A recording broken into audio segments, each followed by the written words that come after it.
listed on YouTube to the people in this class. So I'm sorry, I forgot to start the recording earlier, but it seems like everybody's here. Point is, if your internet goes out during a session, there will be recordings of the class available for you to be visible at a later date.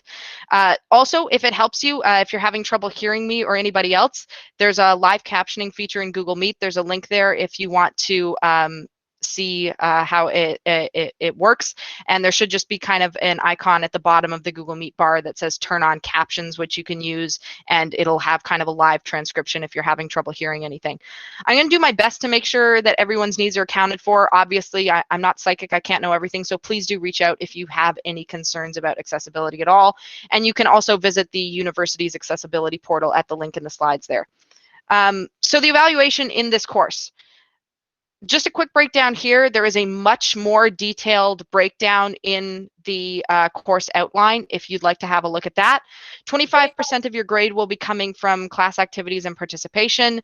15% of that will come from lecture attendance and activities that we'll do that will be submitted after the lecture, and 10% will come from tutorials, which are kind of in-class exercises that will be happening every week. 30% of your grade will come from individual assignments. There will be a critique that you're writing, a design log, which is kind of this short thing that you'll be doing every week and then handing into bulk installments in the middle and end of the semester, and a design document that you'll be creating for a passion project. More details in the syllabus and will be posted further throughout the semester as those things are due. 25% of your grade will come from group assignments described in the syllabus, and 20% will come from the prototypes that you create for your game development workshop projects throughout the semester. And as I said, there's a lot more details on that in the course syllabus. Just wanted a quick note about the design log, since it's technically an ongoing assignment that will be going on throughout the semester. You can think of the design log as kind of like a sketchbook for the game design course. So if you've ever taken an art class, the professor might ask you to, draw a couple things in a sketchbook every week and then hand in the sketchbook at the end of the semester. This is kind of like that, except for game design. You don't have to draw things in it, but you can if you're art inclined. Basically, I'm looking for kind of 8 entries in total throughout the semester, which is about 1 per week. There are 12 weeks in the course, so there's a fair bit of leeway there. And about 400 to 600 words each, though if you are kind of visually inclined and you want to put in some visual content or a video snippet or something like that, you don't have to write that many words every week. I see a couple questions here. Ariana? Can we draw and write in this design log? Yes, you can basically put anything game design related in it that you like, and there is a detailed description of my expectations in the course outline in the assignment section, which you can download from Canvas. I've also posted a detailed outline for this assignment on Canvas. It might be visible already. If not, it will be visible after 7 p.m. today. Mohit or Mohit, please let me know if I'm mispronouncing that. I see you have a question as well. Yeah, it's Mohit. I just had a question regarding the class participation. So, like, is that like answering questions and stuff, or like, what do you mean by that? It's partially that. I will be kind of monitoring attendance and kind of who's participating in class discussions, but that will mostly come from those activities that will be happening during the lecture, and there'll be a submission typically later that night for you to submit something small that you'll have time in class to work on, and that will count towards your lecture participation grade. Okay, thank you. Okay, so a couple last things about the design log. Part 1 of this, which will be 4 entries, is going to be due on October the 9th, and there are more details about this that will be posted on Canvas and in the course outline as well. So, boring admin stuff over, hurrah. Let's move on and talk a bit about the history of games and how we got here and kind of where we're going. So this is an image I quite like, actually. This is some of the oldest game pieces found in the world to date that we know of. So these date back to about 3,000 years BCE, aka 5,000 years ago, and they were found in a burial site in Turkey. And if you have a look at them, you can kind of see that they're not just, pebbles and tokens. They represent things too. So you can see these models that look like elephants or maybe mice. They kind of represent animals, little elements that kind of look like they might be people or buildings or bullets or that sort of thing. The point is that is that a D4? Very good. Yeah, I think Dungeons and Dragons is, the oldest game known to man. Clearly, this is evidence of that. I'm sure there's one session that has been going on since these pieces were found, because the players are being just so stubborn with the DM. But the point is that people, even 5,000 years ago, when our biggest concerns were, gee, that iceberg's getting awfully close, and I think that volcano is about to kill us all, and where are we going to get clean water tomorrow? We still had time to carve out these little animal figurines and play games, which is really something quite remarkable. And we can kind of speculate all day about why people started playing games in the first place. But when I look at this image, it makes me really appreciate how far we've come. So some of the kind of details about the origin of games. Games have been played for thousands of years, as we can plainly see, and the first board games were being developed almost 5,000 years ago. We'll look at some specific instances of those in a minute. Athletic competitions were especially popular in ancient times. I know sometimes, at least I have a tendency when talking about video games and game development, to forget that sports are also games, and that athletic competitions have contributed actually immensely to kind of our modern conceptions of what game design is. Team sports have evolved gradually from antiquity to the present day. Today, we see things like soccer that evolved from games that have been played for thousands of years, and it's really quite remarkable. As to why we played games in the first place, as I said, there's a lot of speculation. Some of that speculation relates to the idea of games allowing us to hone important skills in a safe environment. So something like a game that allows you to, say, imitate war, even something like a primitive ancestor to chess. Being able to exercise those tactics in a safe environment is a valuable skill when, it's a terrible, terrible world out there and you're just trying to survive. Games, in a way, can help us, be more likely to survive out there in that harsh world. But many of these questions start to relate a bit more back to evolutionary biology than they do to game design. So that's something that we will really leave for kind of sociology courses. Looking at some of the first ever games designed here, some of these games are thousands of years old that you see on your screen right now. The top left corner there, that's a game called Senet. The original rules are lost. This is a game that was developed originally in ancient Egypt, and it's thought to be a metaphor for the journey to the afterlife, essentially something that would kind of allow you to simulate in a very primitive way what the journey was from your earthly life upon death to reaching the afterlife in the ancient Egyptian religion, which is pretty cool when you think about it. The top right there is the Royal Game of Ur. So this was a game developed in Ur, basically ancient Sumeria, which was centered around marching pawns across a board, sort of a very primitive form of a race to the end game. Race to the end games being any game where you're trying to get some token or piece from kind of the start to the end. You can think of something like Snakes and Ladders as an example. In the lower left there, probably a game that most people have actually heard of, Go. Still a very, very popular game, especially recently has been making headlines with Google's AI that has been able to beat top human champions. Go is a very ancient game of strategy. You can kind of think of it, maybe this is a rather inelegant way of describing it, but kind of like a very, very tactical, high-class sort of checkers. It's a strategy game about acquiring territory, which is still popular to this day, and the original rules for Go have actually changed very, very little since its inception, well over 1,000 years ago. Pachisi there, Ur is, by the way, or Ur, I'm probably butchering the pronunciation there, is a region of ancient Sumeria, which I believe there still might actually be a couple of cities called Ur. I'd have to check in the Middle East. And in the lower right there, we have Pachisi. This might look familiar to you if you've ever played Parcheesi. Pachisi is an Indian ancestor of what we know today as Sorry or Parcheesi, modern adaptations of a race to the end type format that has been around for hundreds of years. It's pretty interesting to see reflections of this in today's game, to me at least. Kind of looking at this game that was developed 3,000 years ago and going, wow, we really have not had original ideas for a long time. It's quite something. So in the 20th century, we kind of saw this explosion of what to me I kind of think of as the Renaissance board games, where you have your Monopoly, Scrabble, Clue, Sorry, all these games that were kind of being developed on this basic idea that you've got a board with a bunch of tiles or squares drawn on it, and you're doing something with those tiles, whether it's trying to get around, whether it's trying to build territory, solve puzzles, compete with other players, and that sort of thing.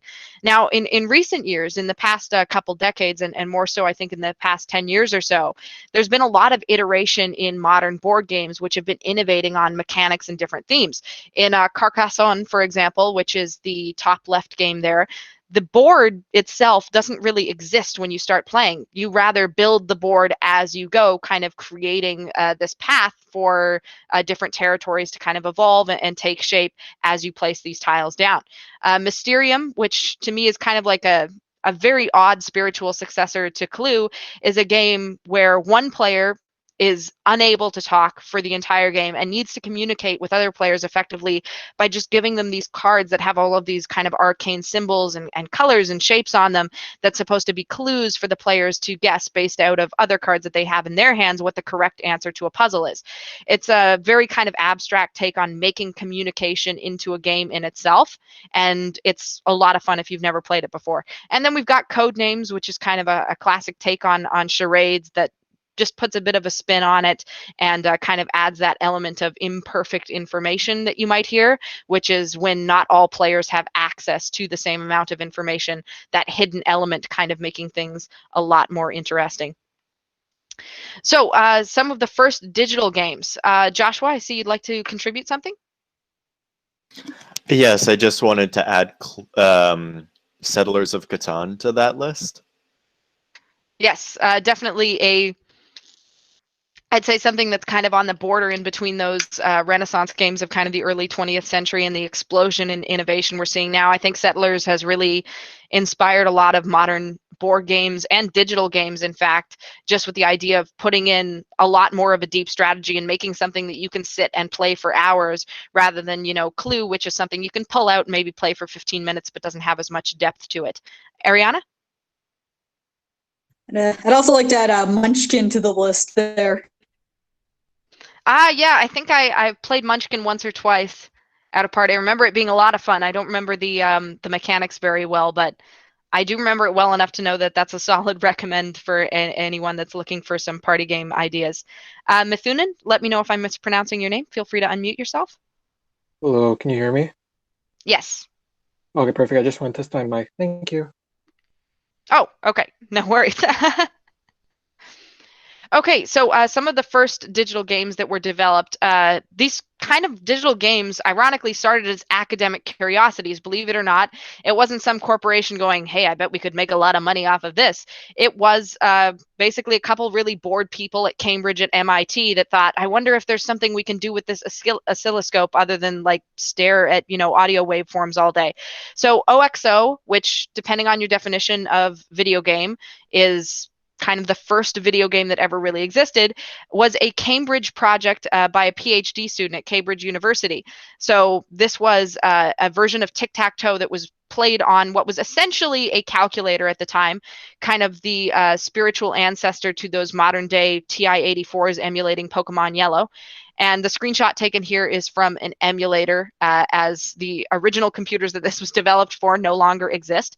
Another kind of one of the first video games that you'll hear about is Tennis for Two, which was created as a demo for a public kind of relate to the public and share cool science stuff at a Brookhaven National Lab, which I believe is in New York.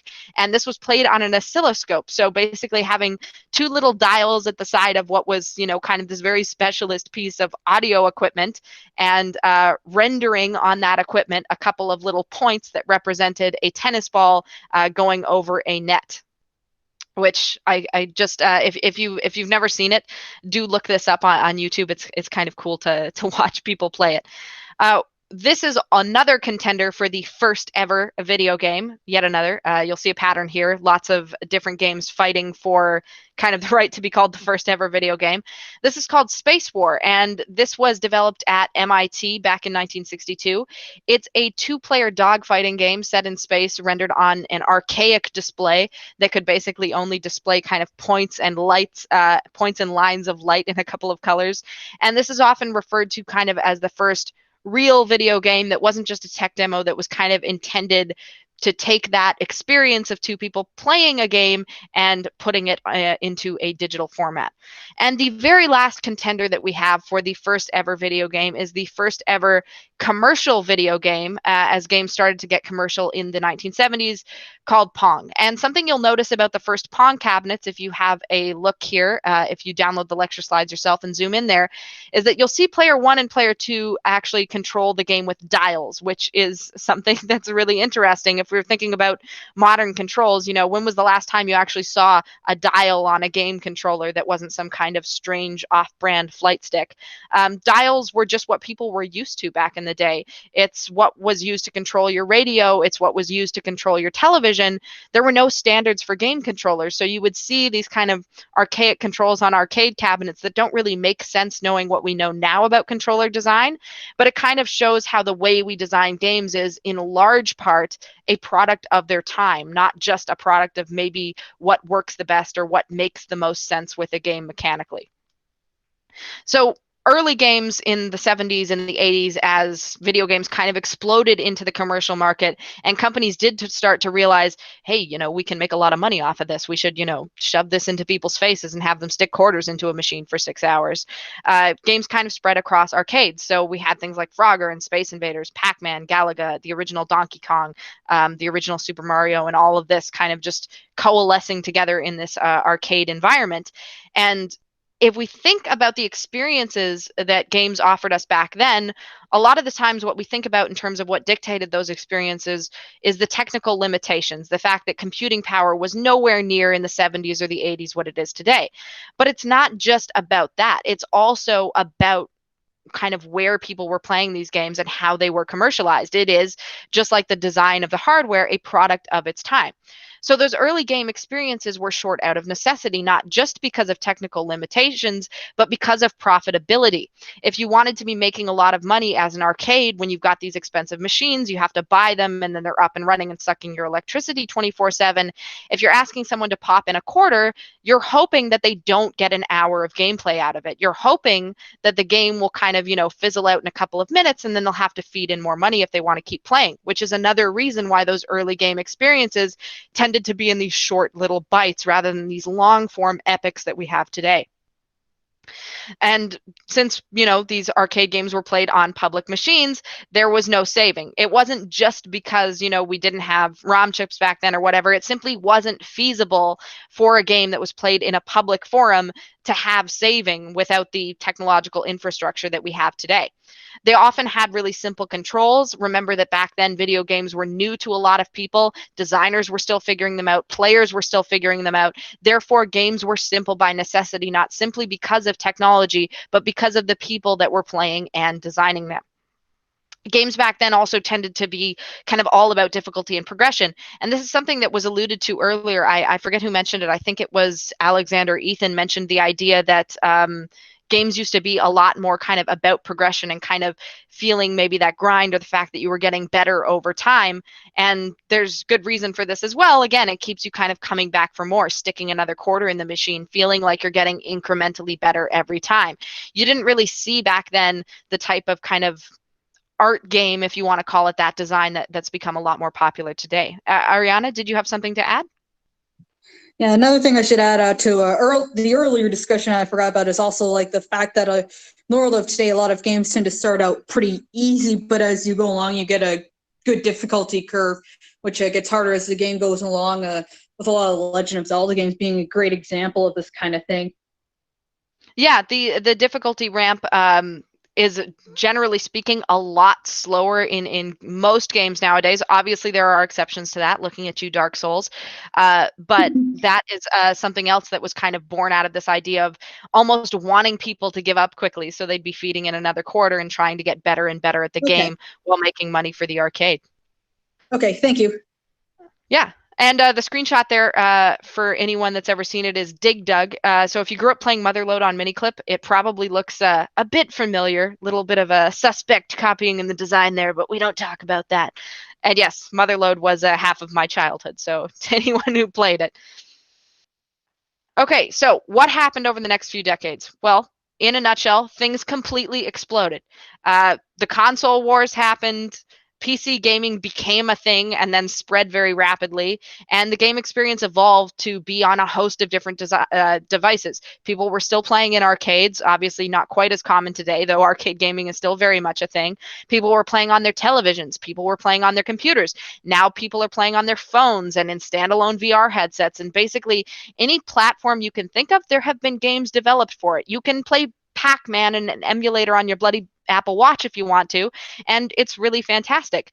A lot of the forces that kind of drove this innovation were improving technology, increasing competition as more and more companies hopped on this, hey, we can make a lot of money on this train, and better design standards and game feel. As one game incrementally improved on another, suddenly those dial-based controls weren't good enough anymore. Designers had to keep thinking about how to make a better experience for people, about how to make their games worth your time and your money, which is a huge part of kind of what pressured game design to become the much more nuanced, if you want to call it that, and diverse field that it is today, rather than just about creating a really steep difficulty curve, sticking it in a cabinet with some flashing lights and going, hey, isn't this cool?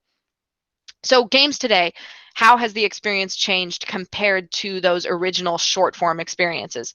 Well, they're much longer, first of all, generally speaking. There's a much wider variety of genres and stories. Rather than everything being, retro pixel art, I'm going to shoot at things on a 4x4 pixel screen for 2 minutes and just try and get better at this one particular game. You have RPGs, you have rhythm games, you have narrative experiences, you have walking simulators, you have Sims, you have Minecraft type like sandbox games. You have so many different experiences that can suck up hundreds of hours or even thousands of hours of your time, and there's always something new for you to discover. And part of that is improved technology, part of it is larger teams, part of it is the recognition of game development as its own field in the same vein as, say, the film industry or something like that. And there is so much more variety today than there was 40 or 50 years ago. So we're going to talk a bit more about what the specific types of objectives and genres you see in games today are in weeks 2 and 4 or thereabouts. So you can double check the syllabus there as well for when we're going to be talking about those individual things. But for right now, just keep it in your head kind of how much the game design space has exploded in the past few decades or so and how much more variety we have today. So today, another thing is that games are made for everyone. Games used to be for a niche audience. It was the type of people that go to arcades that get really invested in trying to become better at games. It was an enthusiast hobby. Today, everyone plays games, whether you're an enthusiast sitting in front of your PC for 6 hours trying to get an achievement in Deep Rock Galactic or Dark Souls, or whether you're just, sitting on the bus, you're a middle-aged woman on your phone just enjoying a bit of a garden simulator or something like that. Everyone plays video games nowadays, and it's kids, it's adults, it's older adults, and this is part of what contributes to that great diversity of experiences that you see today. So it's not just about, different age groups and all genders and knocking down old stereotypes about what is a gamer and all of that stuff, but it's also about kind of appealing to people who are new to games, who've never picked up games before, equally to people that have been playing games their whole lives and know all of the bread and butter of games and really want to challenge. It's now more than ever about appealing to everyone. So whatever kind of game you want to make, whether it's for a casual player or whether it's for a veteran of a genre or whether it's for a particular type of person that loves a game that you're passionate about, whoever you want to make a game for, that's great. All you have to know is who you're making that game for and make sure that you're catering to their needs. So lots of different experiences that we have today. Just got 4 up here on the screen randomly. This could just as easily be any 4 games that you could pick off Steam right now. Skyrim. It gives you, what does it give you in its experience? It gives you a massive world. It lets you create your own story in a way while still following kind of the lore in the world that's been created and placed for you. It gives you the freedom to go anywhere you want and experience the glory of victory over a faction or a monster or another character or whatever you want. Joshua, did you have something to add? I just wanted to say that Raid Shadow Legends knows its audience very well. Yeah, I think they've got the market locked down in terms of who they're advertising to and the types of designs that they're creating. Super Hexagon, perhaps a little less well-known game. This is basically kind of an arcade-style fun that's been ported to the modern era that creates this intentionally frustrating experience for players and gives you the opportunity to kind of find a very specific challenge and allow you to find mastery over that in a really simple core mechanic. Overwatch, kind of, the Fortnite of 3 years ago. It gives you a social experience with your friends. It gives you fast-paced action. It gives you all these different characters to sort of learn and master. And then Life is Strange, something completely different from these other games. One of those more kind of art-type games, a tightly scripted narrative experience. It's cinematic. It's an interactive movie. It's hardly something that you would have found in an arcade enjoyed for different reasons, vastly different experiences. Each offers something different, and each can be interesting and fulfilling in its own right, depending on the target audience and if you're the type of player that can appreciate that experience. Today, there's all kinds of new design challenges happening. It's not just about how do we make a PC port of a console game that doesn't suck. It's about how do we make something in VR, which is this huge new platform. How do we make something for say that's intended to be streamed to a massive audience and allow lots of people to participate at once? How do we create these experiences that allow us to have 200 or 300 players in a game at once, all interacting with each other, all dynamically, and seeing what's going on there? And yes, for anyone that hasn't played Beat Saber, it's a fantastic time. I do recommend it quite a bit. So for anyone that still needs to sell your parents on why the game dev program is worth your time, just remember that over 23 million Canadians out of the 30 odd that we have in this country play digital games on a regular basis, meaning at least once in the past 4 weeks at the time of the survey. And this, by the way, contributes about $4 billion with a B to our GDP every single year. The video game industry is huge in Canada. There's lots of opportunities, and the games industry is a lot larger than a lot of people realize, even if you are into games. So in other words, if anyone ever told you that video games were a waste of time, they were very, very wrong. The game industry is now, I believe, larger than the film industry. It's larger than the MLB and the NHL and the NFL all put together. So it's quite shocking how massive it is, and it's really cool to be a part of an industry that's so big and that's growing so fast. Caleb, if you wanted to add something, feel free. Oh yeah, I just wanted to ask, when you said it's larger than the movie industry, actually, as of the past, I think 5 or 6 years, it is larger than the movie industry and the film industry combined. Or sorry, movie and music Uh, industry. Oh, yes. Oh, okay. Yeah, I didn't It's realize larger than that. both Okay. combined. Wow, that's shocking. Actually, I knew it was bigger than the movie industry. I didn't realize it was also bigger than the music industry and the combination. That's just huge. Nathan, if you wanted to add something as well. All right, sorry. Okay. Someone pointed out, I was watching a YouTube video on like the reason why the game industry was bigger. Because one of the major points he pointed out was that music and like music and movies, they appeal to like free senses. Wait, free senses? No, two. They appeal to like music appeals to the sense of hearing.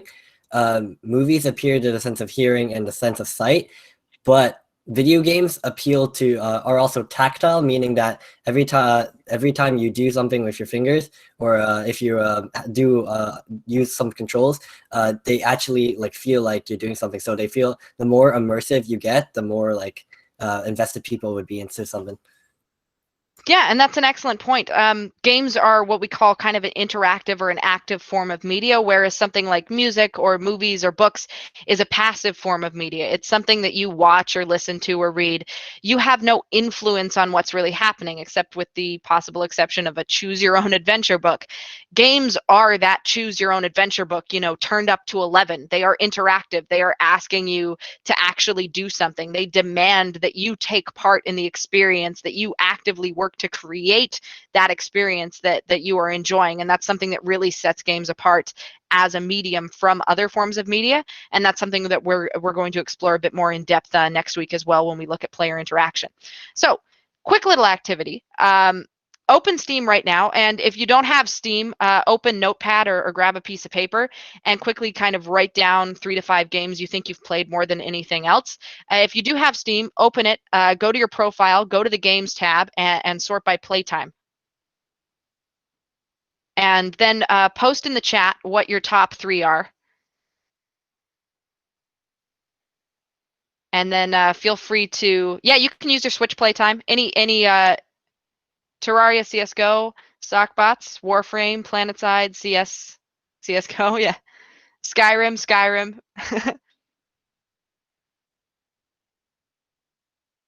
Warframe seeing a couple times here, Call of Duty a couple times here. Lots of participation. This is great. I've seen Terraria quite a few times. Maybe it's probably popping out to me because it's one of my top 3, but very cool. Hollow Knight, another game that I've played a lot of. I'm terrible at it, by the way. Portal 2, cool. Civilization. I think I saw Fall Guys up there. League of Legends, Borderlands. Oh, I see Josh is holding up his screen. I can't quite see what's on there, Josh. You might need to oh. No, now I'm looking at part of a blue rectangle. Oh, Pokemon Sword. I see is the second one there. Oh, new Smash Brothers. Very respectable. I've always been terrible at Smash Brothers. GTA, Age of Empires. Okay. So I'll share as well. Mine on Steam are Skyrim, Stardew Valley, and Terraria. Though those stats just being on Steam are probably a little inaccurate. If I combined that with my playtime on Nintendo devices, I would probably have Skyrim, the Pokemon series, and Okami as my top 3 games of all time. But now that you know kind of what your top 3 games are, and maybe you already had an idea, or maybe looking at the playtime kind of surprised you for what one of those entries is. Why do you think you have so much time in those games? What is it about those games that keeps pulling you back in? Isaac? Might want to actually unmute before I start talking. Might be smart. But for my number 1 game, The Binding of Isaac, it's basically made to have you have so much time in it, because the entire main gimmick of it is that every possible aspect of the game is completely randomly generated every time. So every time that you do a run, it's a run that statistically has like almost a 100% chance of no one in the world has ever seen that run ever before, because the possibilities are far too great. So, and do you think that's why that you find the game binding to you, Isaac? Yes. I see what you've done. Memes. But yes. But yeah, just the infinite replayability of something with so many different combinations and options of floors and different endings within the game itself that you can choose to go to depending on how your run is going.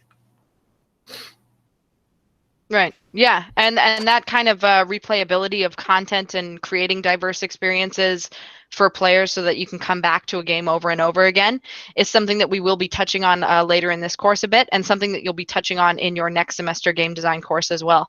Okay, so I'm going to try and call on some people that haven't had a chance to speak yet. Caleb? Yep, that's me. I was two of my top ones were League and Overwatch, and I think the main thing that brings me towards those games is competitive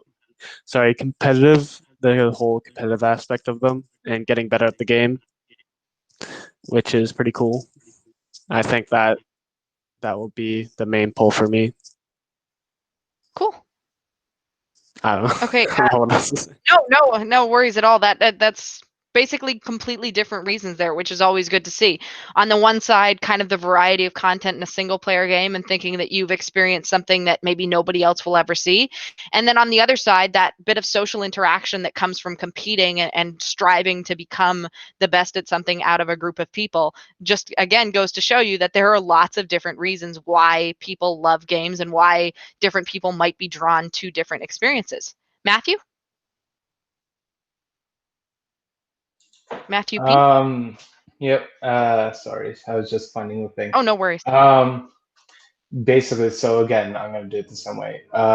So for the Pokemon game, it was typically that, well, one, I just liked completing it. It had a decent enough story, as well as it was typically something that was fun to play with friends with that community aspect and enough skill and strategy to sort of, I guess, go with that wanting to be the best, like no one ever was.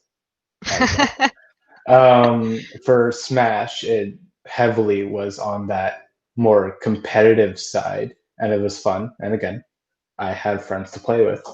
And then Minecraft, because I know that quite a few people put in Minecraft. It's definitely more adhering to that, although it doesn't seem as much as other games that you'll see, like Breath of the Wild or Red Dead Redemption. It really appeals to someone's explorative and creative side, especially since it's still open world and you literally have the freedom to create whatever you want. Great. Another completely different answer. Again, going to show the huge diversity that we have in terms of why people play and love different games. I think we have time for one more before we move on. Tim? I think that I spend so much time playing the games I do is because they have a lot of grind involved in them. So if I can spend a lot of time just trying to do everything the game has to offer, I feel more attracted to it as opposed to other games. Yeah, that's fair. Feeling like you're kind of discovering something over time and constantly working towards something, kind of giving you a goal as you kind of progress through a game. Okay, we might be able to squeeze in one more. John? Hello?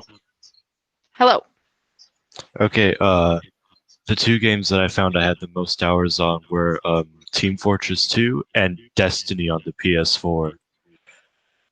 The reason why I have so many hours on Team Fortress 2, 838 to be exact, was it was just so diverse with the characters that you could play. Like, you only had 8 or 9, I forget how much, but they were so perfect. Like, so many weapons to choose from, and it was never stale. It was perfect. And for Destiny, it was having like a group of people that would always play raids with me and just kept the game going. It was awesome. Great. Starting to see some common threads touched on here in terms of kind of always giving you something new to experience and discover, and in terms of having a way to socialize with other people, whether it's competing with them or cooperating with them to try and kind of build camaraderie and find that social interaction while simultaneously escaping from the real world. So we're going to move on real quick, but again, we will have a break kind of shortly before we move on to the second half of the lecture, where we can kind of keep the conversation going. So moving on to kind of summarize some of the key reasons why we play games. So the answer to this, as we've seen, can be different depending on the person. The answer can be a lot different depending on the game as well. You as one person might love one game for one reason and love another game for a completely different reason, or you and someone else might love the same game for completely different reasons. There really is no right or wrong in terms of this particular discussion, and where game design kind of comes in is teaching us how to interpret all of these different answers and how to create experiences that let us take advantage of these reasons that people enjoy playing games and make sure that we're creating something that gives them the most enjoyment that it possibly can. So just a few reasons that we've kind of already touched on and talked about today. Fun. At a very basic level, defining fun is very difficult, but just kind of having a diversion from what's going on, kind of a task that you can enjoy doing because it's frivolous and because it's maybe something that's kind of interesting or quirky, separate from the real world. Challenge, giving you the opportunity to develop new skills.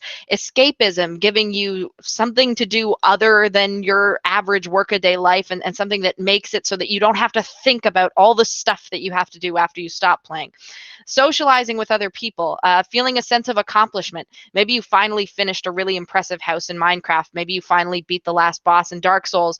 Maybe you earned the last achievement in a game that you've really enjoyed over the past couple years.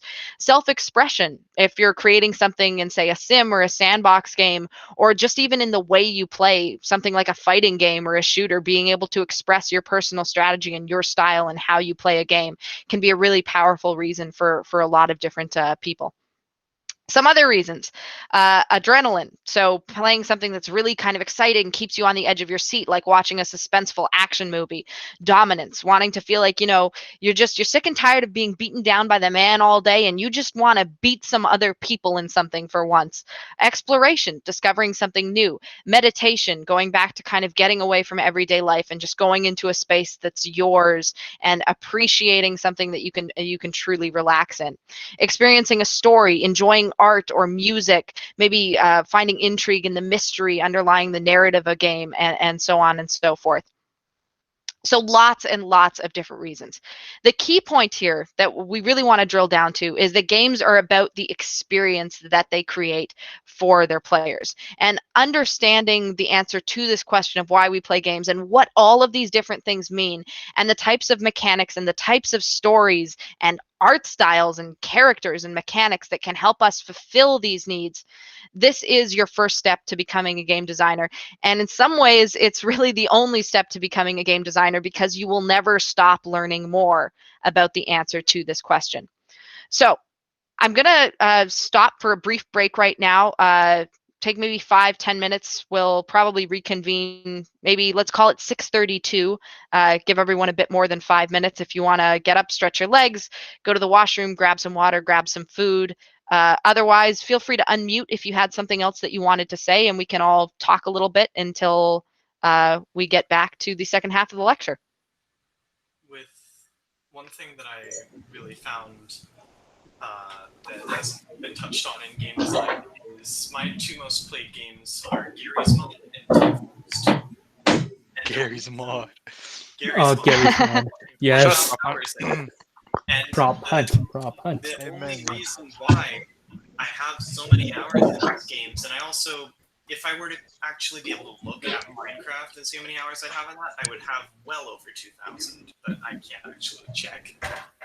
But it's because of how easy it is to foster a community on there, or to like form connections on there and actually have like just. It's very easy to have friendly communications with other people. I've always found myself attracted to it. I'm currently very intrigued by VR chat. I've been playing that a little bit, even though I don't have VR yet. It's just so that you can go on and have fun interactions with other people. Yeah, and in some ways, games let us kind of socialize with one another in a way that's far more pleasant than the real world in some ways. Yeah. Because it's just this kind of space where you can almost be yourself more than you can in the real world, because it just removes all of that garbage that comes with reality and just lets us express ourselves in kind of a cool or an ideal world. Yeah. I also think that a lot of people play games or like just stick to games because maybe like because they get good at it. Like if you hop into like a game like Sekiro, and sure, it's a fun game, but if you're not good, then it'll give up. Like you'll give up quick. But then if you join something like Overwatch or like any of those games like that, League or whatever, and you actually find yourself being good, or at least like better than like the normal player, then like you start to want to come back to it more because you know that you have skill, or you know that you can have fun consistently because you're actually good at the game. That was me with CSGO.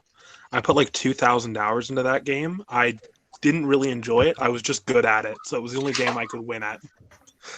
Yeah, that's actually a really big point that wasn't brought up. that the length of a game or the amount that you played it doesn't necessarily correlate to how much you enjoyed it. So, for example, I have many thousands of hours in League of Legends. Would I describe that game as a good game? No, I would not. I have 30 hours in Mirror's Edge. Would I describe that game as a good game? Absolutely. The time investment to a game is often related to sunken cost fallacy, to where you are good or have spent so much time getting to know you're good. You want to keep it, and in order to keep it, you have to keep playing, stay up with the patches, or all your friends play. And that's the thing, you play with all your friends, so you continue to play, not because you enjoy the game, but because you either feel that you want to feel good at something, or that it's just what everyone else is doing, which makes it like, oh, well, if you're all playing League and you're all in a Skype call, then I might as well play League and join the Skype call. Jonah makes an excellent point about the whole idea of time played not correlating with enjoyment in general. And in this course, we're going to focus on creating experiences that are enjoyable. But I would also bring up something we're going to talk about at the end of the semester that's kind of a fun topic, if you want to call it that. The amount of time you spend in a game can also a lot of the time come down to something we call dark design patterns, which is this idea of kind of psychological tricks that are injected into certain games to try and essentially trigger people's sunk cost fallacy and the idea of enforcing a schedule of rewards. You'll see this a lot in mechanics that involve, say, timed loot boxes or mobile games that kind of, daily quests is another big one. It's kind of associated with all of these Pokemon. This exploitation of different reward systems that are in your brain. It's not always an ethical design practice. In fact, a lot of the time it's not. It's not the way to create a successful experience, but it is something that's interesting to look at as a game designer. It's something that we'll be learning about, and it's something we'll be learning about our responsibility as game designers to avoid, despite the fact that much of the industry seems to think otherwise these days. It's a deal with the devil, because you can have a great game, but if it doesn't make money, it doesn't matter, and you're not going to be able to make the next rendition on that great game. So, for example, look at two games by the same developer. Yeah, look at Titanfall 2 versus Apex Legends. Titanfall 2 had a terrible release window, but if you look at its monetization scheme, you could get like a pack of 30 unlimited use skins, unlike other popular games like Destiny 2. You could get like a pack of 30 unlimited use skins for the price of a coffee.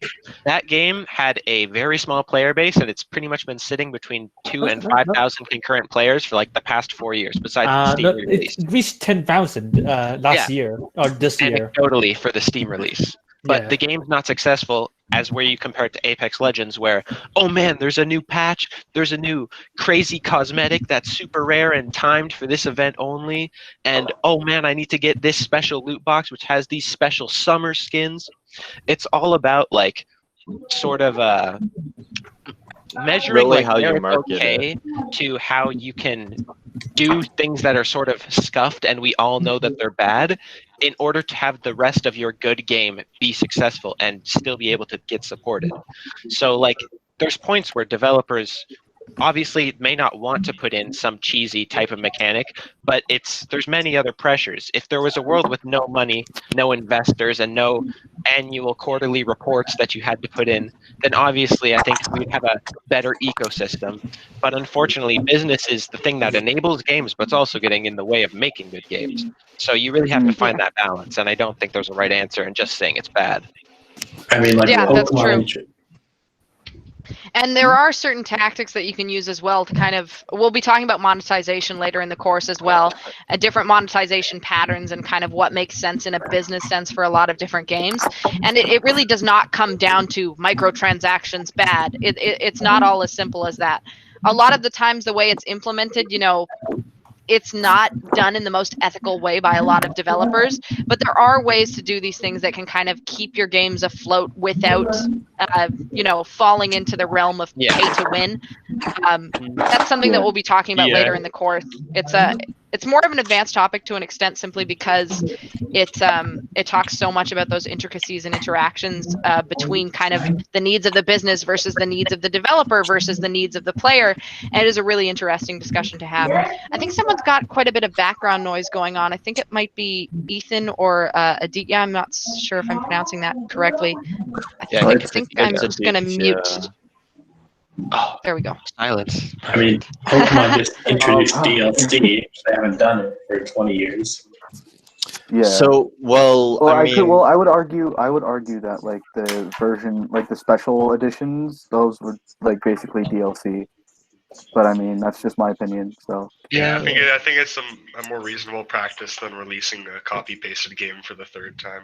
Yeah. You could also make the argument Like though, that Skyrim. if they didn't have the ability to put out DLC like they couldn't have done for the DS or 3DS titles, would they have done it? Is like would they have Skyrim released coming an to the unpolished Samsung game? smart fridge. Yeah. For example, look at like Halo or the 4. Halo 4 or had a the Red game Lobster on release. Oh, smart urinal. It's gonna be on a toaster next decade. Okay, so One- 6:33. So I think we're going to get back to class. If everyone could just quickly mute themselves, we will have some more discussion and games at the end of the lecture as well. So thinking like a game designer, getting into those kind of game design skills that we talked about earlier. Now that we've moved on a bit from the history and looking at some of the common reasons why people play games, how do we take all of this and start on the road to becoming a game designer? So your job as a game designer is, in a nutshell, creating a worthwhile experience for your players, something that's worth their time, something that's worth their money, and something that they will enjoy and find fulfilling. If you're a successful game designer, you will be able to do that. And this course is going to be the beginning of your journey on that road. It's a very long journey. You'll have a lot of different game design courses talking about different aspects of game design. Consider this kind of your first experience, just dipping your foot into the pool, if you want to call it that. And the next 4 years are basically going to be about you being able to learn how to plan out that experience and the skills that you're going to need to make it a reality. So one of those skills that we'll be focusing on in this course is critical thinking, which is probably something that you heard thrown around on various standardized English classes, standardized English tests over the last few years. Hopefully it'll be a little more fun in this course. Basically, the crux of critical thinking is analyze before you judge. It is rarely that thing good or thing bad, to quote Lindsay Ellis. But if you find yourself compelled to jump to a conclusion, ask yourself why. Ask lots of questions. Ask how things work. Ask why things are a certain way and why they work or don't work for your particular experience. And ask yourself why you feel a certain way. So if you don't like Dark Souls, that's fine, but ask yourself why. If you love Dark Souls, that's fine too, but just ask yourself why. Ask how your motivations and your experiences are translating into that opinion, that judgment, based on the experience that you've had. Don't be afraid to have an unpopular opinion. I actually don't like the tutorial in Dark Souls 3. I don't think it's designed very well, and not just because, you know, it's a hard game and it's supposed to be hard, so wah. And we'll talk a bit about that later when we talk about first-time user experience. But the point is, don't be afraid to have an unpopular opinion. Just make sure that when you have any opinion, you're asking yourself why you want to kind of jump to that opinion, why you have that opinion, and why your feelings and your experiences have led you to that opinion. Don't be afraid to challenge the status quo. If you think something that, you know, I'm saying is stupid and you disagree with it, feel free to tell me in a polite way, as long as you're kind of backing up your points, and we can have an intelligent discussion about that sort of thing in this class. I love open debate. I love talking about different opinions about different games, debating the merits of different designs, and that's what I want this course to be all about. Also, be ready to engage with the ideas of others in a respectful way. You're not going to agree with everyone about everything. There are certain things in game design that are almost universally agreed upon or that are almost universally reviled, and we can bond over those things and have great camaraderie. But there's also going to be things that you disagree on, and those disagreements are, in a way, how we grow as designers. Finding solutions and compromises to those disagreements is how we make better designs. So looking at different perspectives of how we look at games. So one way to look at a game is as a collection of parts. So in a kind of objective, formal, academic sense, how do you break down a game into different subsystems? What is the progression system? What is the level design? What are the mechanics? And so on and so forth. Another way of looking at games is as kind of experiences for a user. You'll maybe hear this referred to as a user-oriented perspective, but that's a term that I'll be using throughout the semester as well.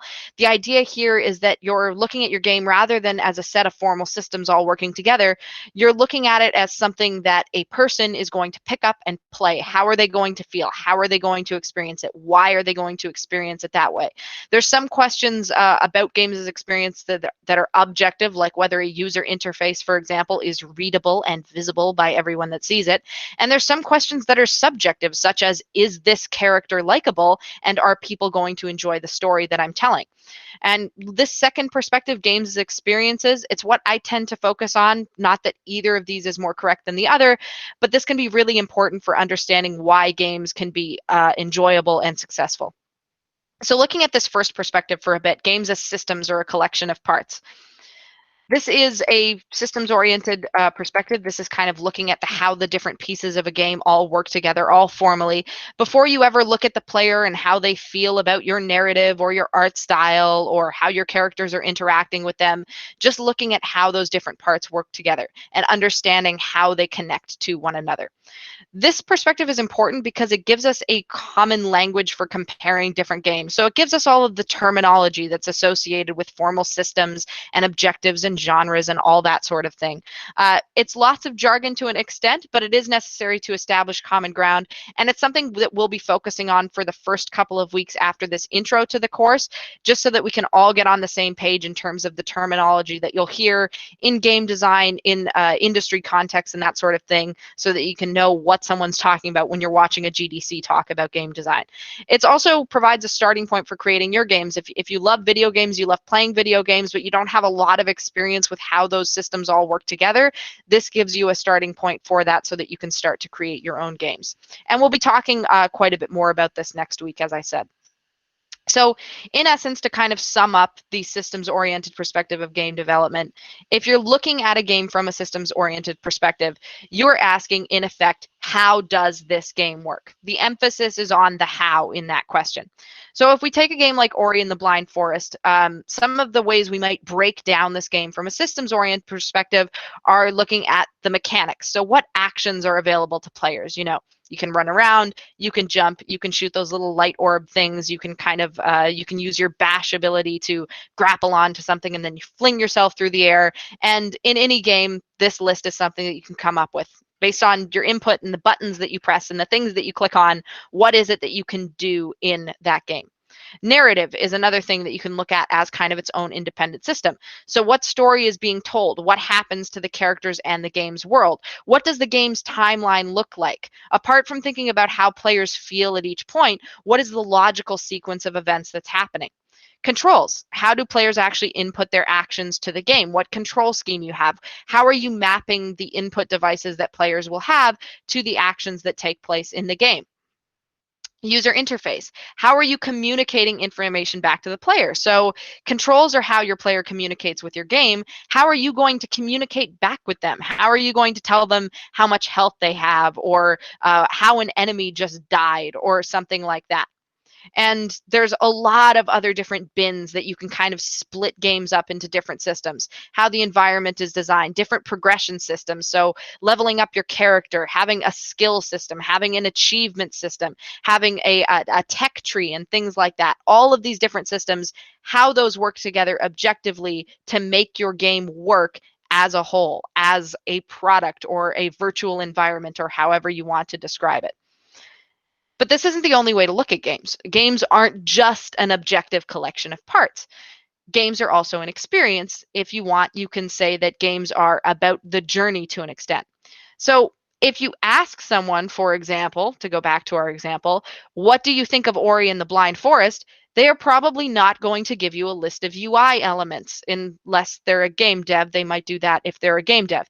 But they're going to say something nebulous like, I loved it, it's fun. And words like loved and fun are ambiguous. They talk about emotion. They talk about someone's psychology and how they experience a game. Humans care about experience. Nobody just plays a game just to say that they've played a game. That can happen. Games can be kind of a status symbol or just something your friends play, as we said. But if you're playing a game because you truly want to, you're not just playing it to see the credits at the end. You're playing it for that journey and that experience that you will have during that game. So when we look at games from this perspective, this experience-oriented perspective, the user-oriented perspective, if you will, we're thinking about the player, the person behind that screen, what they're doing, and how they're feeling. So games as experiences, to a large extent, isn't just about understanding video games.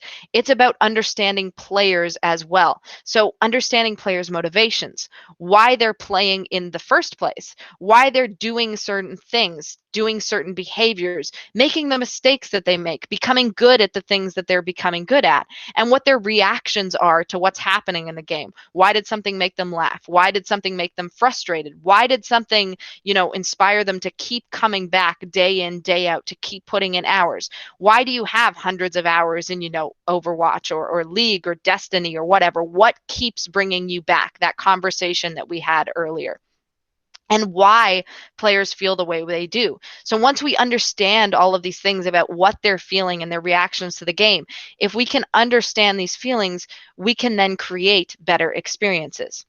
So if looking at games from a systems-oriented perspective is asking how a game works, with the emphasis being on the how, then looking at games from a user-oriented perspective is asking why does this game work? Or rather, why doesn't it? With the emphasis being on the why. So if we go over to Ori and the Blind Forest again, there's lots of different ways to bin the game by systems, but there's also lots of different ways to bin the game by different categories of experience. So one of these things is called usability, and usability is a word you'll be hearing a lot, probably from James in your second semester game design, probably a lot in your third and fourth year when you start talking about the field of user research and human-computer interaction. Basically, usability is an objective question about experience that asks, do players understand what they have to do? Do they have trouble doing it? Are your menus hard to navigate? Do people understand your tutorial? Things like that. Just making sure that the game works for humans who can see and hear it and have to wrestle with their controllers and everything like that. Tutorialization is a big one that we'll be talking about, in fact, dedicating almost an entire week to later in the course. How do players learn what they need to do? Are you teaching them effectively? Are you teaching them in a way that makes them want to keep playing?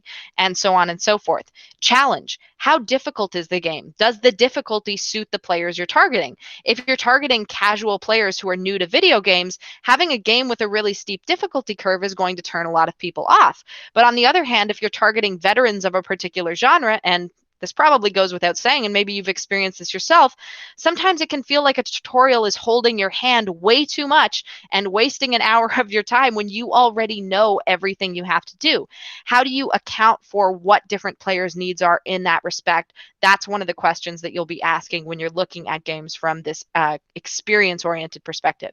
And emotion, of course, something that we've talked about a lot in terms of why we play games, why you have the top 3 games that you have, and so on. How does playing the game make players feel? And there's lots of other different ways to break this down. We can talk about the motivation of players to play. We can talk about what gives them a sense of accomplishment. We can talk about channels we give players for self-expression, and so on. You'll be learning a lot more about this in INFR 1335, which is your second semester game design class.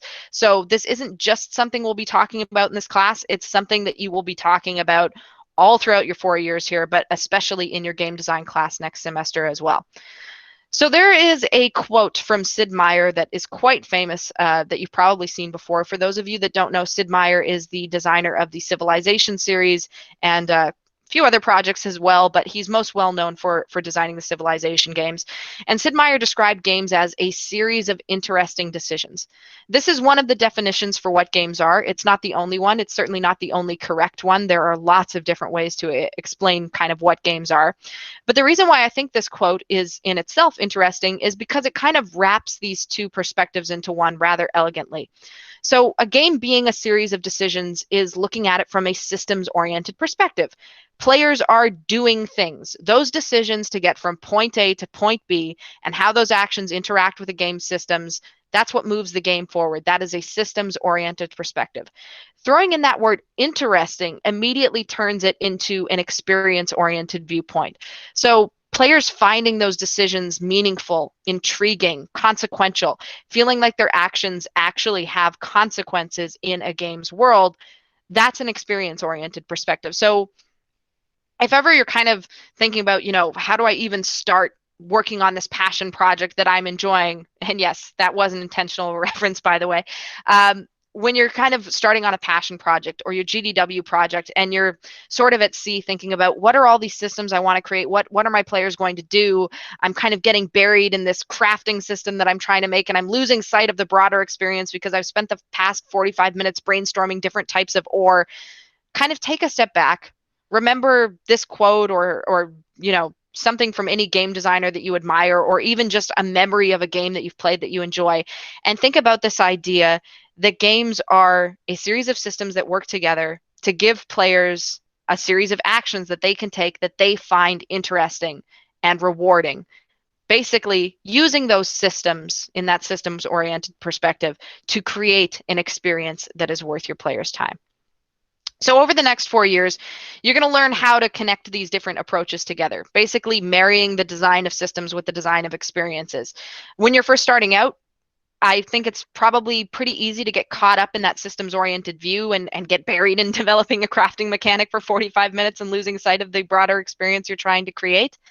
But thinking about both of those perspectives is really important. And you'll find as you become more experienced as a game designer, making different projects, seeing people play the things you've created, which is, by the way, one of the most rewarding experiences that I think a designer can have, you'll learn how to think about these things together and kind of just naturally let those systems you're designing evolve to create the experience that you want. I know we're throwing around a lot of high-level terms here, and I'm starting to sound a bit like a game design hippie, but I promise you this is kind of like an overview of what we're going to start fleshing out in this course and what you're going to be doing if you go down that path of game designer over the next 4 years.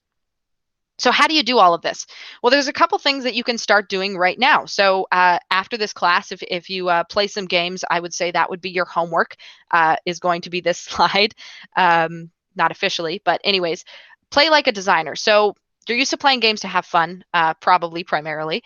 Don't just play to have fun, and don't just play to be the best, and don't just play because it's what your friends are playing and because you feel like it's work and you've got to grind to get the next 4 levels or something like that. Play to understand how and why the game is working or not working for you in that moment.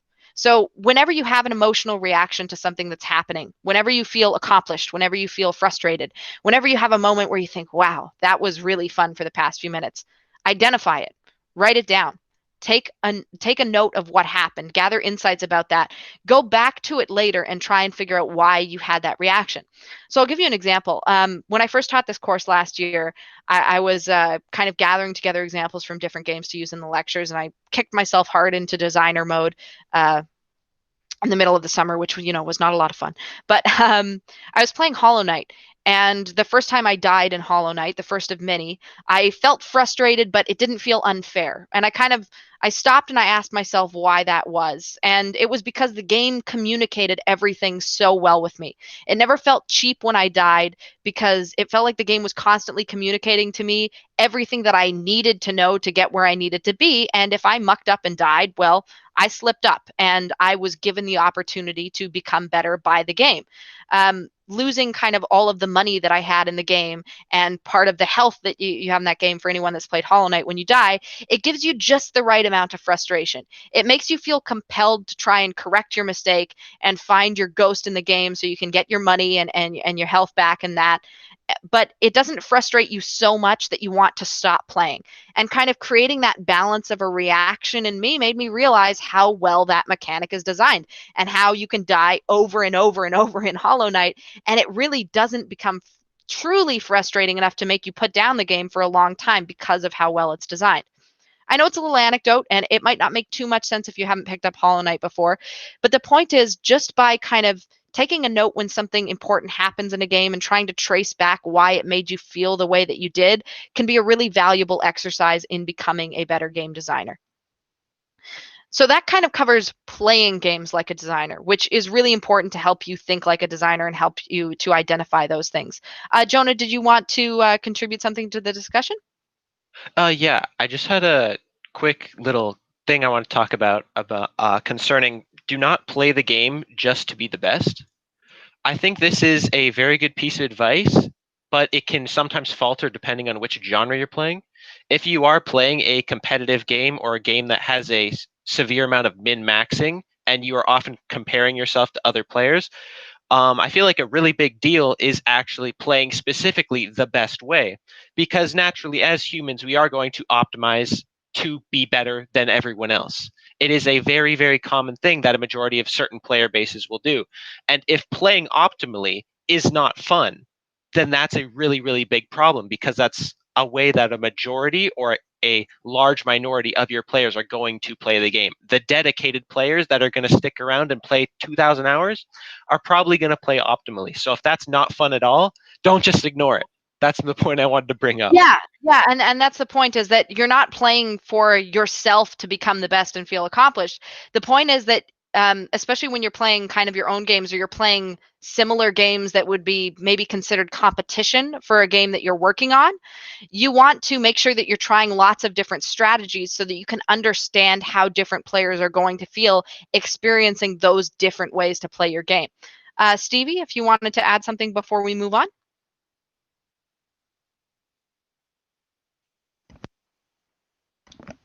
Yeah, I just had an example of the idea of this kind of compelling gameplay. Sorry, my dog is barking. 1 second. Just an idea of this compelling gameplay.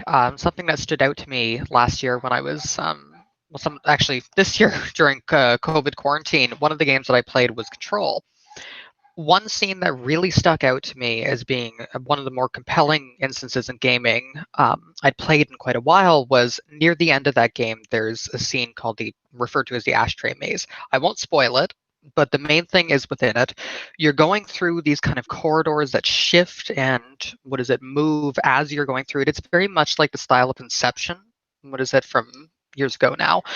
But it's very much like the style of Inception, and the music that they pick with it is very, engaging, and the constant shifting of the rooms and such keeps you like always on the edge of your seat as enemies can come out from different parts that you're not expecting, and you're constantly being pulled forward by this scene. I don't think I've been so into like a action scene in a game in a long time. It just to me was a really good example of these kind of concepts that are being talked about. Yeah. No, that's a good point. And John, yes, the spoilers are done. Okay. Yeah, I actually, you just reminded me of, again, you kind of waive your right to spoiler warnings by joining this course, just an FYI. So there might be some spoilers dropped. I will try to keep them to a minimum for recently released games. For anyone who's played Half-Life Alyx, I'm sure you know the sequence that reminded me of right there. There's a similar sequence with this kind of geometry shifting happening that is quite fantastic, that kind of challenges your perception as a player, and thinking about it as a designer, kind of just trying to take yourself out of it for a moment to appreciate the kind of reaction that's going to inspire in players. It's quite something. And Half-Life Alyx, I could go on about all day. I'll probably bring up a lot of examples from that throughout the class, especially if we talk specifically about VR and world building and that sort of thing. But yeah, definitely lots of different experiences that we can kind of see as compelling in a whole new light just by looking at them as designers. Okay, so beyond playing like a designer, how do we create like a designer? Well, we already talked about the fact that games are an experience, and yes, I know I use that word a lot. We are building an experience for our players, and a lot of times you'll hear the phrase "find the fun" used, and this is kind of the crux of where to start with game design if you have an idea and you're not sure where to start, is the idea of focusing in on one core thing that players will be doing over and over and over again. And we'll talk about this in a lot more detail next week, referred to as the core game loop. But basically finding the fun in the very most basic, simple things that players will be doing in your game, making sure you're creating that compelling core experience and then building out from there. So essentially, here you're kind of asking what you want that high level experience to be, what players are going to be doing over and over and over again, and how you're going to make that as compelling as possible. And I guess this is a very unintentional pun, but this is not about control. And what I mean by that is that it's not about controlling what your players are going to be doing, because you're not going to be able to create something where you know exactly which buttons players are going to press and when, and they're going to experience this perfectly crafted arc with the exact timings that you expected. It's not just about that. You can try and create something that, you know, manipulates players to do a certain thing in a sort of funny or unexpected way, or to try and have them really appreciate a tightly crafted narrative experience.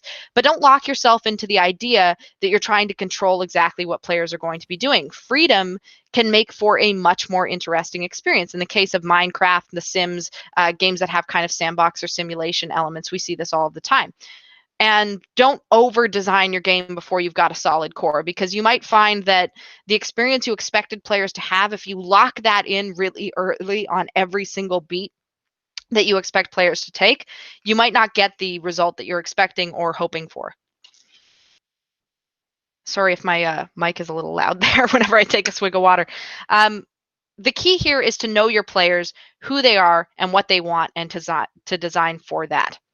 So now we're just going to talk a bit about some basic game design practices and skills that you'll hopefully find useful in your game development workshop projects and later throughout the 4 years. And we'll dive more in depth into some of these in future lectures, but just to kind of give you a start if you want to get right out of the gate on a passion project of yours or your GDW projects once your groups get assigned and so forth. So iterative design and obligatory.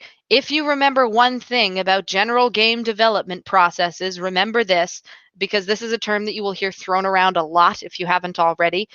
Game development is not a linear process. It's not this waterfall of I have an idea and then I make concept art and then I write a bunch of fancy documentation and then I program the thing and then I release it. It's not like that at all. It's cyclic in nature. And if you want to have a good design, you need to try and make these cycles almost as fast as you possibly can in a way. Basically, you come up with ideas, you prototype those ideas, whether it's in Unity or on paper or just, you know, getting a couple of your group mates together in a room and saying, okay, you stand here and you stand here and we're going to see if this thing works.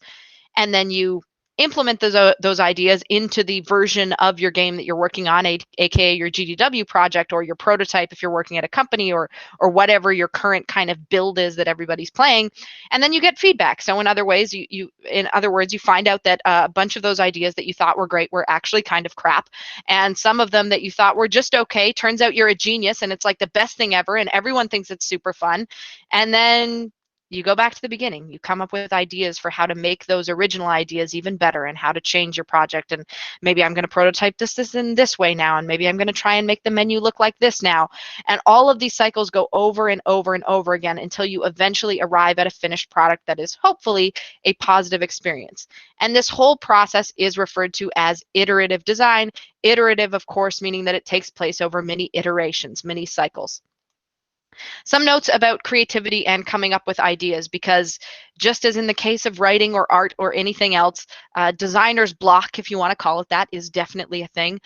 Something you will almost certainly experience after, you know, being ground into the dust by schoolwork for a few months. It's something I've gone through many times in my life. How to get ideas, how to get good ideas. One way is to impose constraints on yourself. I know this sounds paradoxical, but contradictions and rules can help stimulate your creativity. So the idea of saying, you know, I want to make a multiplayer game where players cannot talk to each other at all, and that's kind of part of how the game works. That's an example of a constraint. Try and think of something that makes no sense, and then try and think of a way to make that work. It's kind of a guaranteed way to at least start you thinking about something interesting. Try to combine two contradictory mechanics as an example. Draw from your own experiences. So if there was a game you particularly loved and you want to maybe recreate that experience with a different theme, or if there was a game that you could have loved, but there was one thing that you absolutely hated about it, how would you actually make that into something that you enjoyed? Try a game jam. If you're not familiar with a game jam, it is not, in fact, the best new release from Smuckers, but rather the idea that you try and make a game just on your own or with a small team of people over a very short period of time, usually a weekend or a week or something like that. And if you don't have any experience programming or scripting or anything, that's fine. Create a paper prototype or make a board game or just generate some ideas. There will be a game jam held by the GDSA, that's the Game Development Student Association here at the university. runners of that lovely Discord server that we've talked about before. And that'll be later this fall, and I would encourage everyone to participate. And if that game jam does happen, there will be bonus marks in this class for participating. So definitely something to keep in mind. Prototyping. This is another big one that we will be talking about a lot more next week, because this will be very helpful with your GDW projects, which that Game Dev Workshop course being on a very tight timeline, especially in your first year. Theory and practice are not the same thing. Something might look great on paper and then be terrible in practice. Conversely, something might seem kind of boring and maybe too simple on paper, but then you actually try it and it's a lot of fun. This is why prototyping is very important. You need to flesh out your designs to see if they work. And you want to do this as absolutely early as possible. You don't need to be a programmer to do this. You don't need to be a great artist to do this. You can prototype with a couple of Post-it notes moving around on your desk to mimic the placement of players in a shooter. You can do this by sketching out a board on a piece of paper before you actually make a board game. All of this sort of thing. Yes, paper Gundam battles. You laugh, but paper prototyping works. Though this is why I recommend picking up Unity or Game Maker, a similar tool to that, and kind of teaching yourself a bit of digital prototyping so that you can kind of start working on your ideas as quickly as possible. As paper prototyping in general is especially great for board games, since the medium is not that different from the final product. It's still tactile. It's still something you can move around, but it does work for digital games. Don't wait for your final tech to be available before you play things out and see how they work. Don't wait for your programming class to catch up and show you how to put everything on the screen and make it look fantastic and simulate perfect physics before you actually just try to make sure that your mechanics work and that they're fun. And as I said, we'll be talking a lot more about this next week. Another major skill that we'll be covering in this course that I just want to get to early is the idea of playtesting. So it is important to test your designs early. You need to test your game with the right people, not your team. Your team can't be objective about your game, and most importantly, they know too much about your game. You need people that know nothing about your game to make sure that it's understandable and that it's playable by someone who's never seen it before. So this is a piece of advice you will see over and over again in any course that mentions playtesting. It really is worth it, trust me. And ideally, you don't want to test with game developers either. Friends and family who are outside of the game dev bubble are better, because they will just look at something like your average player that's trying to have fun rather than trying to break down those systems. Though I will say testing internally with your team or testing with other game devs is much better than not testing at all. So the lesson here is really just to test as early as possible with people that reflect your target audience if you can. I know that right now this is very challenging. Testing online is a thing, but it's much easier once you're, third or fourth year and you can actually distribute an executable to people. So basically right now, do your best. If you're working on a GDW project, if you have a roommate or some family that you can kind of share it with in person safely, that you cohabitate with, please do. If you have any way that you can show someone remotely, even if you just turn on your webcam and kind of show them your ideas on a Discord call or something like that, it's very valuable. And I believe we'll be hosting a session at some point in October with GDSA about playtesting during the quarantine online remotely and so forth. So keep an eye out for that if you'd like to learn more about this. The lesson here is just not to design in a vacuum. Make sure that you're sharing your ideas. Make sure that you're getting actual players to play your game so that you can observe them and figure out what's going on. The last sort of group of skills that we'll be talking about, communication and management. So game dev is a heavily collaborative discipline. Even if you are just, maybe with the exception of the one-man shows, if you want to call them that make an indie game that just do the music and the sprite work or the models and all the programming and everything, unless you're that person, and then even if you are that person because you're working with play testers and marketing people and all of this other stuff, you're going to be collaborating a lot. You need to be able to communicate your ideas efficiently and effectively. And this is both internally, so talking to your teammates and not, strangling each other within the first week of working together because everyone's at odds, and externally, so convincing players that your game is worth their time, convincing investors that your game is worth their money, convincing storefronts that your game is worth the real estate that they have, whether it's on Steam or Humble or the Epic Store or whatever. And you need to be able to speak the language of the people that you're working with in this respect. So you're going to need to understand a little bit of programming and art if you're a designer. You're going to need to understand a bit of design and art if you're a programmer, and all of this kind of works together. together. You're going to be hearing jargon from other people. You need to respect the fact that game development is really multidisciplinary, and it's kind of cool to an extent, just knowing that you'll be talking to so many different people with so many different specializations. There is, in a sense, there is nobody in game dev that isn't a generalist, at least to a little bit of a degree, which is, I think, something that's really cool about it. Presentation is also, it's just vitally important. Showmanship matters a lot. Being flashy and being excited about your ideas and being passionate about them, explaining them in a clear way that gets people really excited is essential to make you stand out from the crowd of games that's out there. And we'll be talking more about this in week 3. We will be doing some presentations in this course. We'll be doing some pitching. You'll be presenting your work in writing. You will have the option to make videos for some of your assignments and that sort of thing. So I know that public speaking and kind of sharing your ideas with others can be tough sometimes. Personally, I'm lucky. I've always really liked public speaking, but we'll be learning how to do that in this course in kind of a way that's fun and lets you talk about what you're passionate about. So hopefully that will be enjoyable for everyone. So a couple things just to conclude before we move on, and unfortunately some more boring course admin stuff. To recap what we talked about today, game experiences have evolved like crazy over the past 50 years or so. And if you look at the past 5,000 years or so, I mean, just the fact that we've gone from those little carved things to, you know, cursing at each other over the internet in 5,000 years is really quite remarkable when you think about it. But people have always played games for a lot of different reasons, and people today play games for a lot of different reasons. We've looked at a lot of those reasons today, and it was really interesting hearing all of the different games that people love, seeing some of my top 3 games on other people's lists and hearing those different motivations of escapism or being able to create something that you can share with people, becoming the best at a game, competing with your friends, having an opportunity to socialize. All of these reasons are things that you will work to be understanding as a game designer. We also looked at 2 different ways to look at games. One way in the systems-oriented sense, looking at games as a collection of parts that work together. One in the experience-oriented sense, as something that kind of makes people feel and think in a certain way. And becoming a designer, beyond understanding these answers, is about learning to think about games differently, learning to play games differently, learning to create things based on that experience that you're ultimately trying to give people.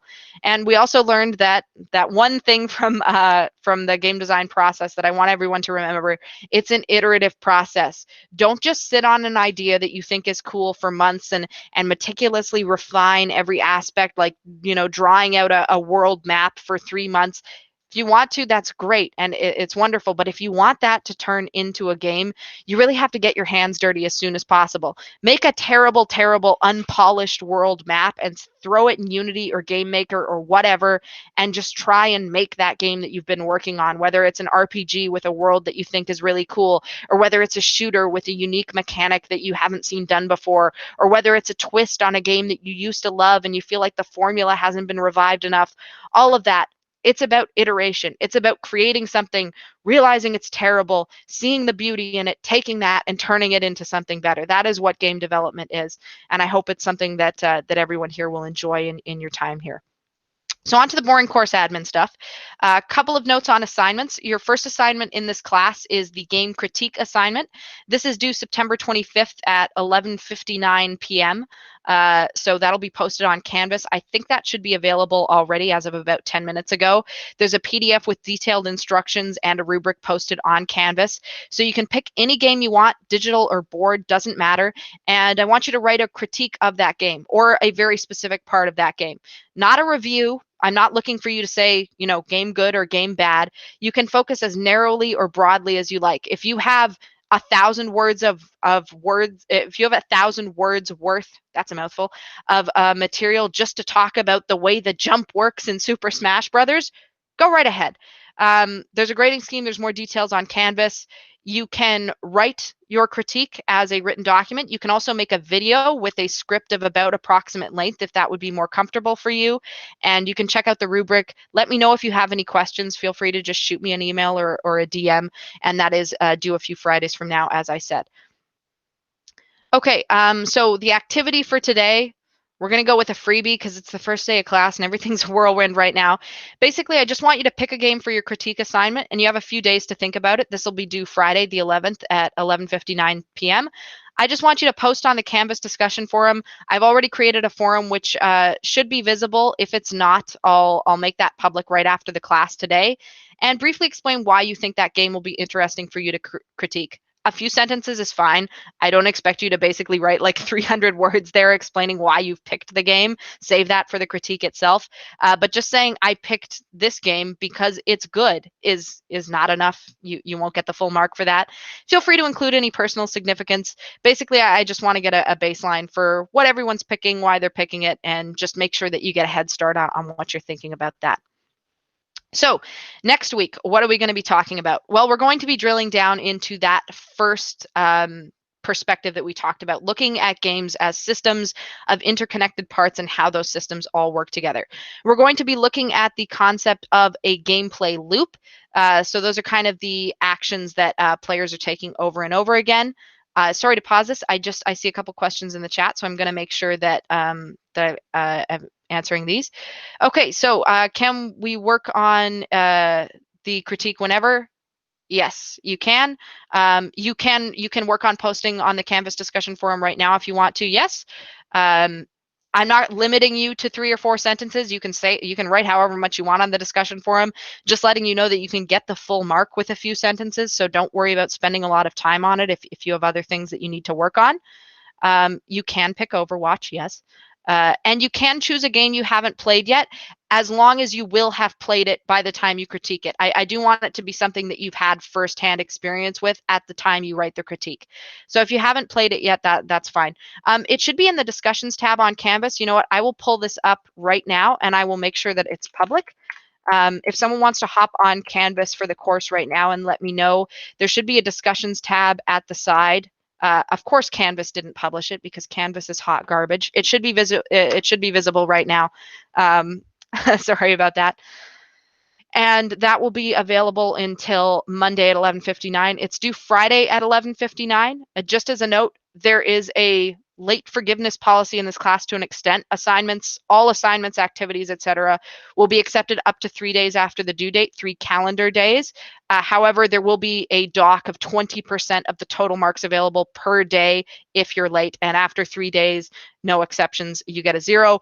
If you have extenuating circumstances, like something's gone completely off with your internet, or you have medical concerns, personal reasons, whatever, just send me an email before the due date and we'll work something out. Or if you require an extension for whatever reason, or if you as a class feel that an assignment is due too soon, or you want more time, or there's too much homework, things like that, just let me know.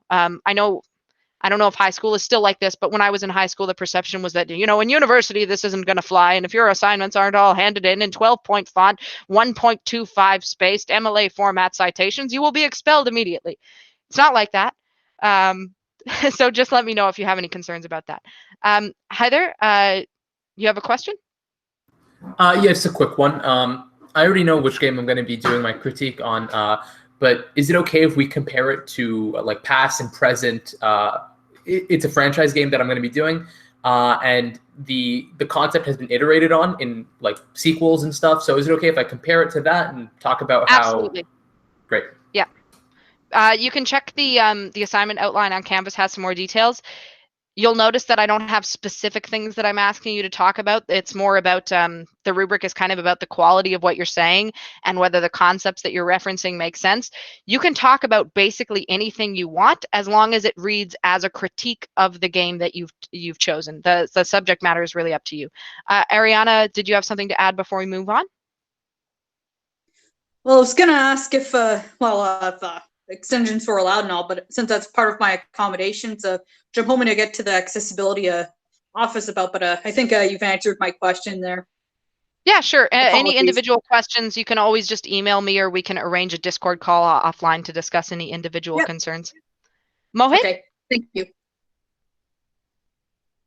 Yeah, I had a question regarding the project for the game development course.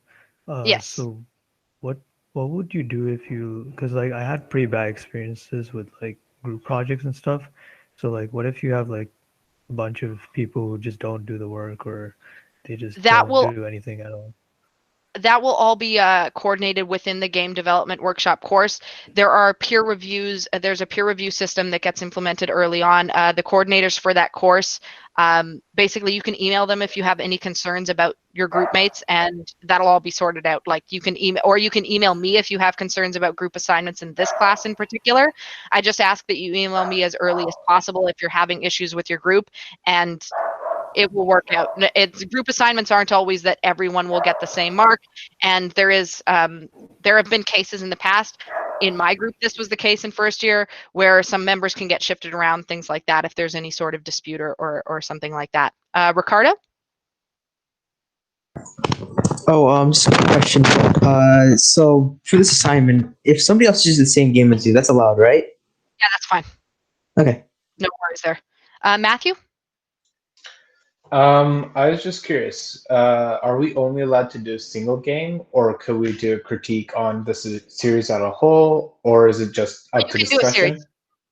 Okay. I would say keep it to kind of one franchise or one game. If you want to talk about two games that are kind of related in some way, as long as they are related in the context of your critique, that's fine.